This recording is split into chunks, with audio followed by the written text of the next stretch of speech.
key. Combe never thought he'd be so happy to be back at the citadel.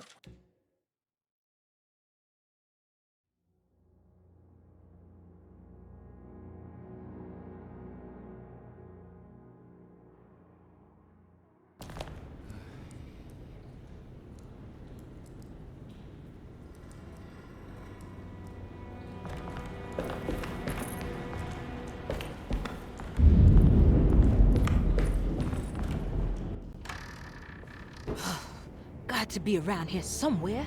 He wouldn't leave this house. I don't know what to think anymore.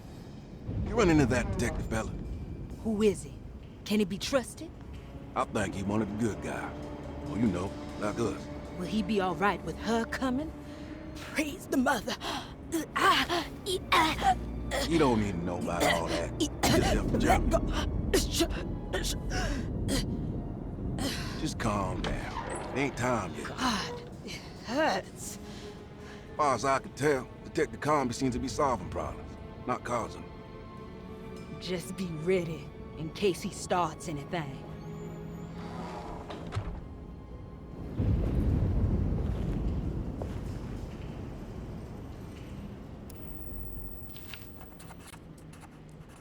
The two orderlies still hadn't found Jack.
Christ, what the hell was that?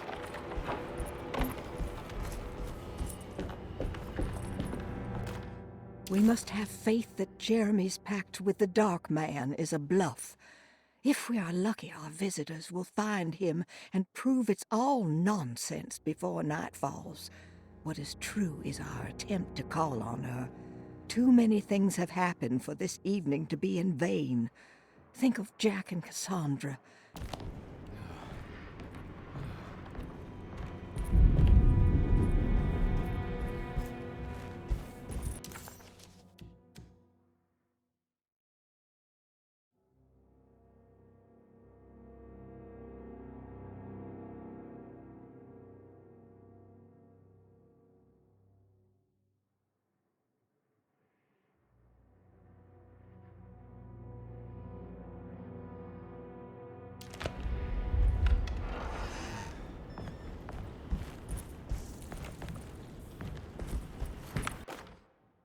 Lunacy and the Astarte Artist Colony, a monograph by Yael Klein.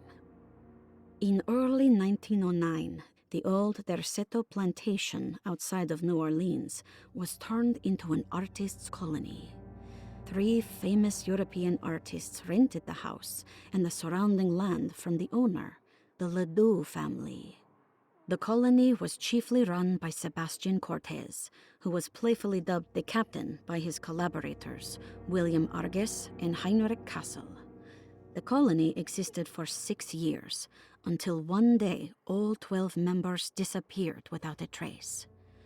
It is widely believed that their disappearance is connected to the disastrous hurricane that passed through on September 29, 1915, but nothing.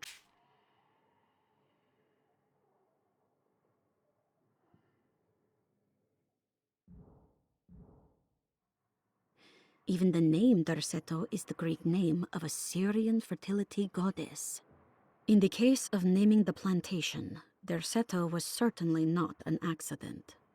We know that Elijah Pickford intended to build a temple for his cult, for he had distributed pamphlets 2 years prior to the purchase of the land, advertising his intentions. His followers were estimated to be almost 100 men and women, mostly sailors, Maroons, and Cajuns, when the plantation was built. To outsiders, Derceto registered as an ordinary slave plantation, which enabled Pickford and his flock to remain hidden for decades. The official story is that the cult lasted until 1862, when the Union Army came and burned down the plantation and scattered all who lived there. Following the Civil War, new people started to congregate in the ruins of Derceto to invent a new fertility goddess, the Shub-Niggurath.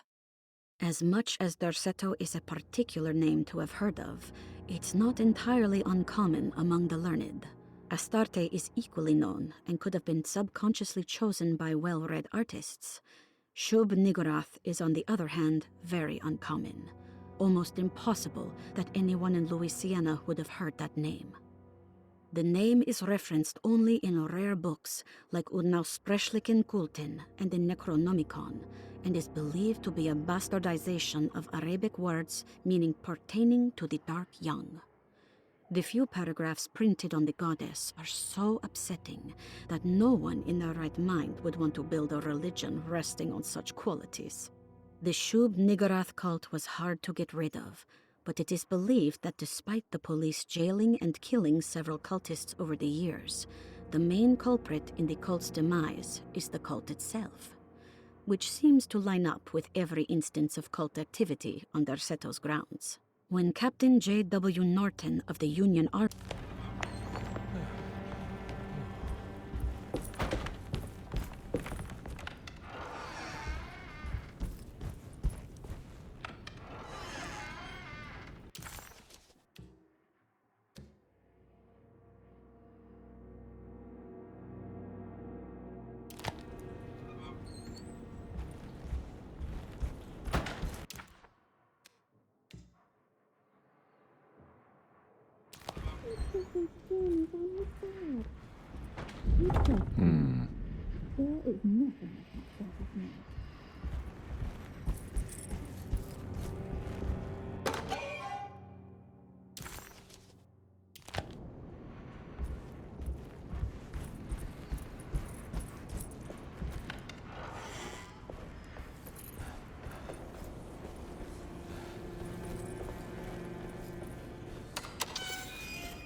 There must be a spare key to Dr. Gray's office in here somewhere.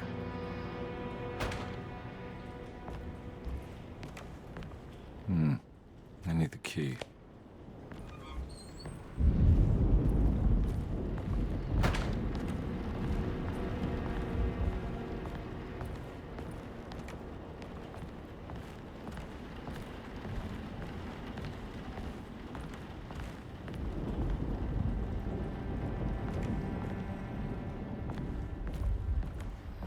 I don't have the combination for this.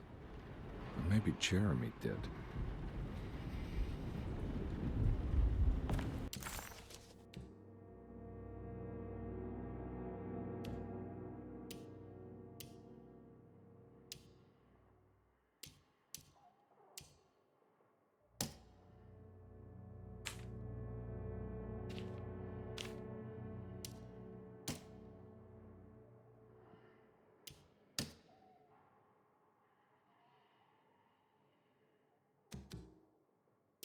All right, time to get Jeremy out of that contract so we can get the hell out of here.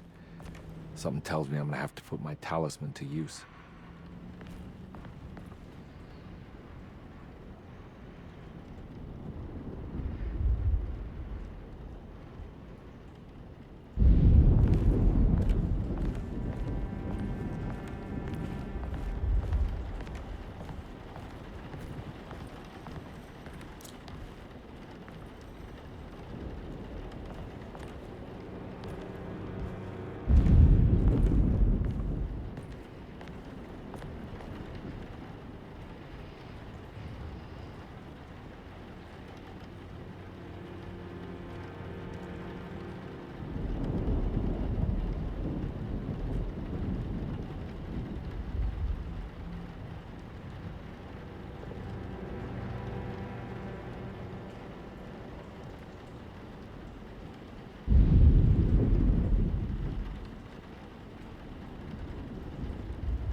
Detective Conby. Good to see you again. Solved your case yet? I'm trying. Hey, Grace, you okay? Oh, she is just peachy, Detective. Are you looking forward to the Feast of St. John, Grace? I can't wait. Kids, ain't they great? What exactly are you planning for tonight? Oh, not much. We eat, we drink, we pay tribute to the wishing tree in the conservatory. The usual. Then why all the excitement? There is just something about tonight. Something's different. I think we all feel it. Besides, we got ourselves some new words for the prayer thanks to your buddy Jeremy. She'll come and turn the world inside out, and things will begin again. That sounds strangely threatening. You should come.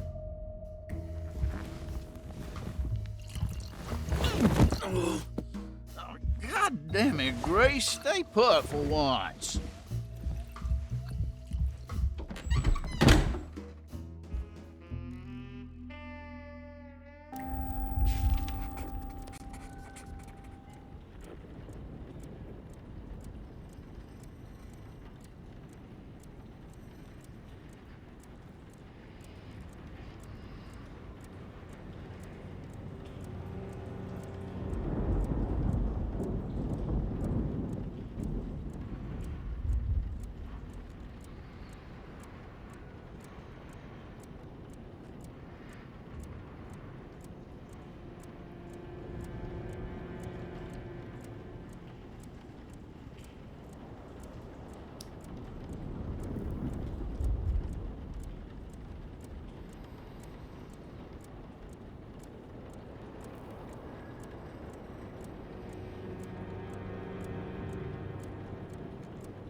I better hold on to these.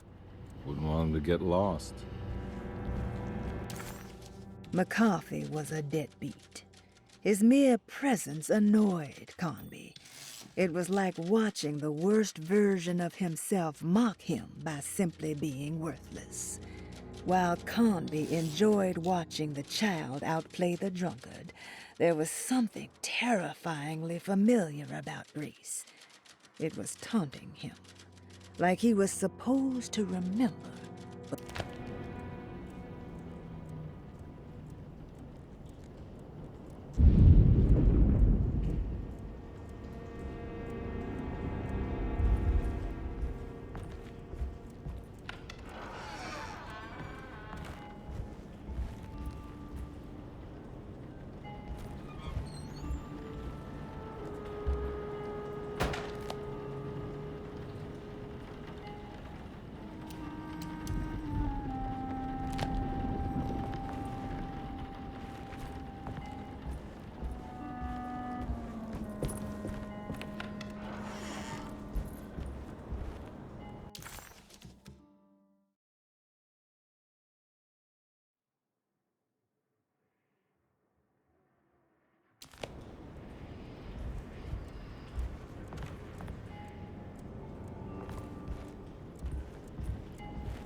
Jeremy knew that the only one who could help him now was the guest in room number 3.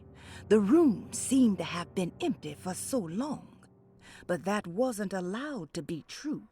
The story needed to be different.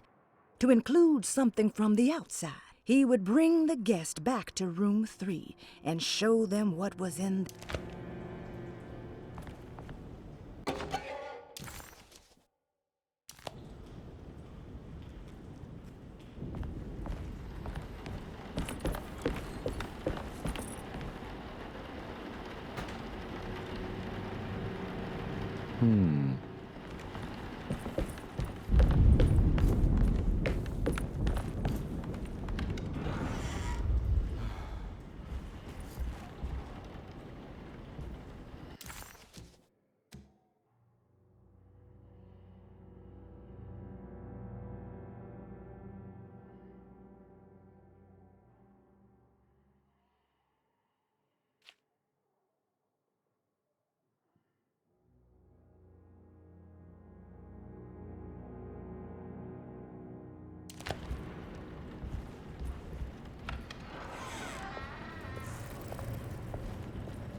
There's something missing.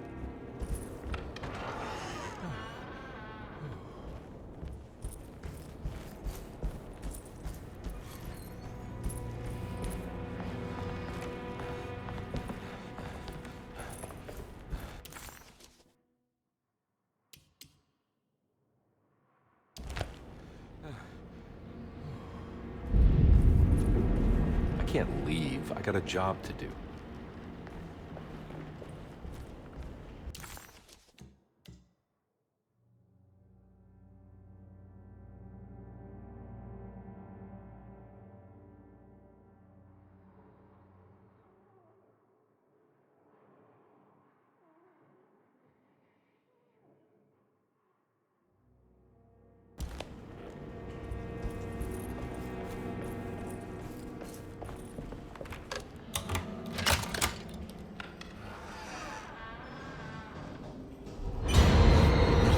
No, no.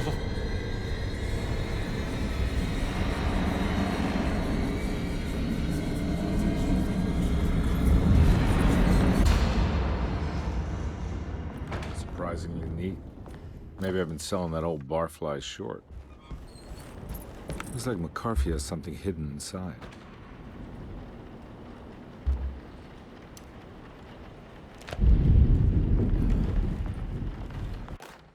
Sometimes I think this place makes me worse.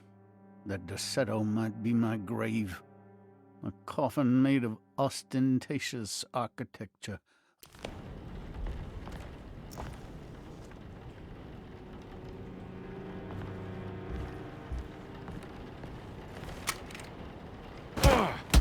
Looks like McCarthy has something hidden inside.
This is my room. I belong here.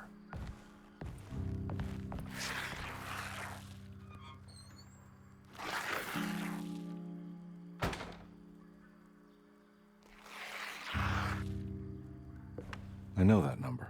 Where's that from? I did this. I wrote that.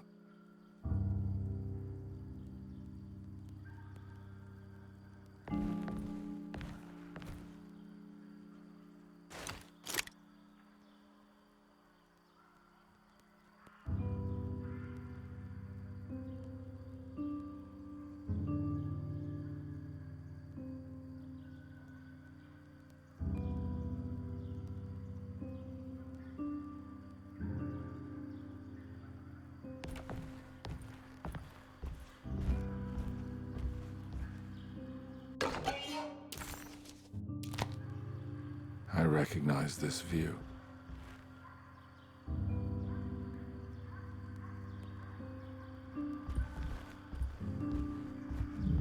I know the combination. I carry it with me.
The empty room always felt familiar. It had a mild fragrance of crushed leaves and wet sand that somehow convinced visitors that they belonged. It wasn't real, of course, but it was more real than many other things you could find.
It worked.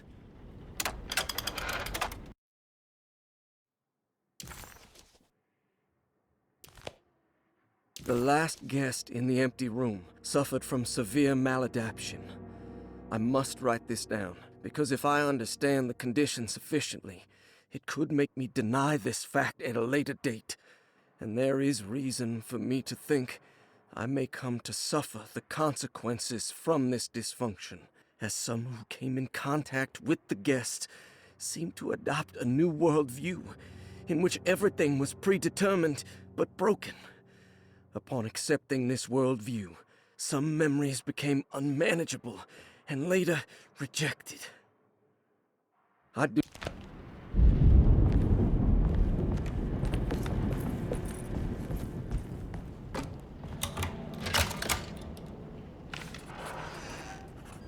Dr. Gray's office, all to myself. Let's see if we can figure this guy out. I have finished tidying up Miss Beauregard's belongings. I will leave it to you to contact her agent and have them collect her things. I found one of Grace's drawings she might want back.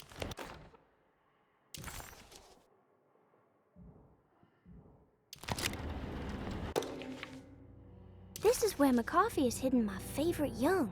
It's very important.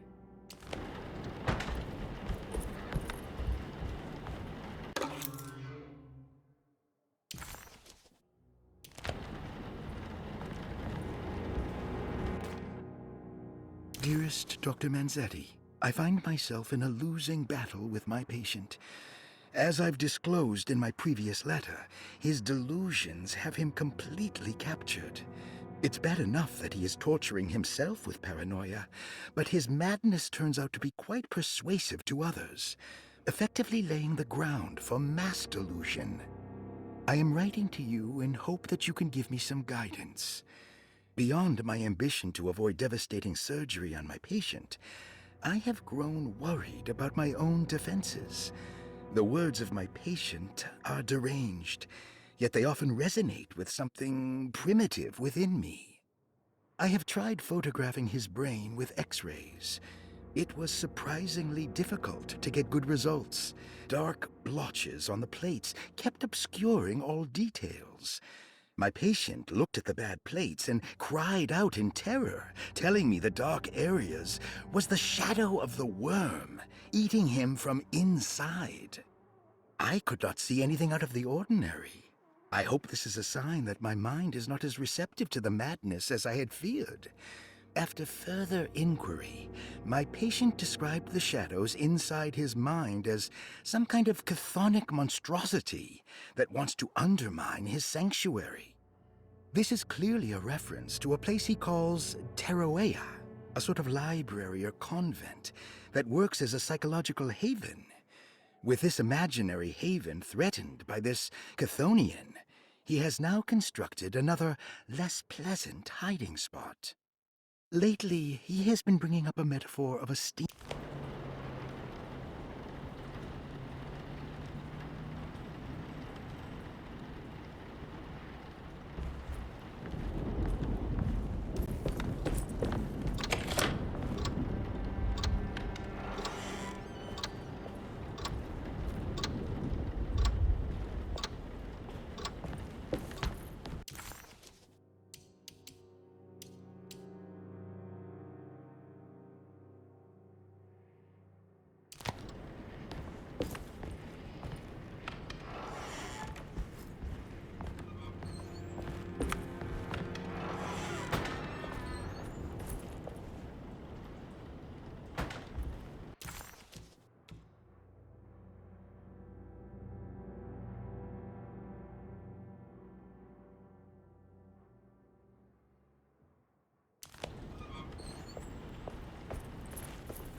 need the key.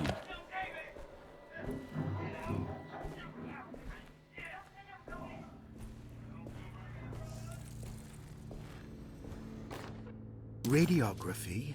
Patient Jeremy Hartwood. Date June 14, 1930. Plates. Jeremy's skull proved difficult to capture properly. Partial radiographs worked best. A complete picture of the brain can be assembled by piecing 3 plates together. Observations.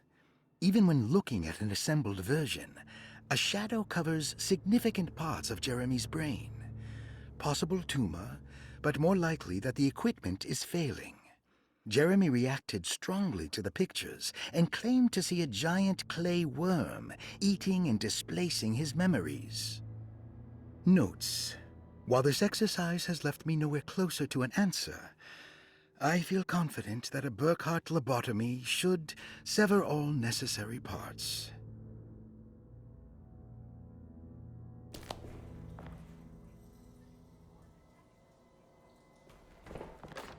Hypothetical psychosurgery based on the ideas by Burkhardt and the St. Petersburg research could end up saving Jeremy's mind. Severing the connections around the frontal lobe would certainly solve most mental afflictions. The procedure would be brutal in performance, as well as in efficiency. An ice pick pushed through the edge of the eye and into the skull would untether the nerves like Alexander cutting the Gordian knot. As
Don't mind if I do.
That's better.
Valeu, pessoal. Até a próxima.